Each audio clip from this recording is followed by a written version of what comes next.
In 2014, my fiance Bobby and I started living together about a month after our first date. When I met Krista, I fell in love right away. Couldn't wait to make her mine. Bobby and his 4-year-old son moved into my house, along with my 2 kids who were already living at the home.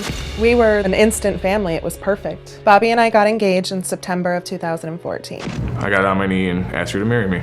It was the same day that he was awarded full custody of his son, and he said that he wanted it to be the best day of his life. From the outside, Bobby's son appears to be an adorable, charming, sweet little boy, but he's not. Most of my son's behavior I would try to put on the back burner, sweep under the rug, just because I didn't want to believe that there was a bigger problem. Bobby's son is dangerous. On Christmas Day of 2017, Bobby's son tried pushing me into the oven twice. After the first time, I told him that it could burn me very badly. He looked at me and said, "I know," and he smiled, and he did it again. He's actually planning on how he can hurt me or even kill me. I think Bobby's son could be the next school shooter. Krista said things have gotten so scary that one night she woke up to find Bobby's 8-year-old son standing over her with a screwdriver. Then just 3 weeks ago, she found a knife hidden inside the boy's mattress. Now, she wants to know how she can marry the love of her life when at this point, they can't even live under the same roof because it's too dangerous.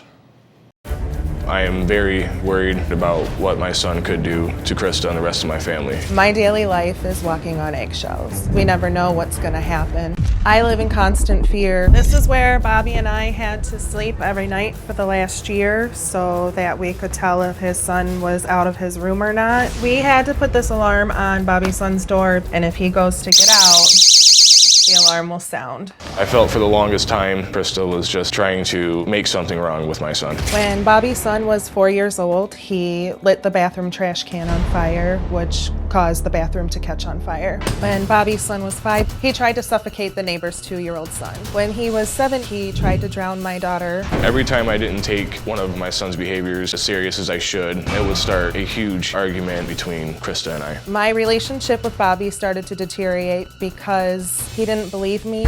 As you can see, he can have absolutely nothing in his room but his bed and a desk. Over here, this is one wall that has not been painted in a while, but I scrubbed this for 3 hours and it's still just completely stained. Urine, feces, snot, blood, his drawings all over it. This closet, he has completely ripped off all of the wallpaper that was in here.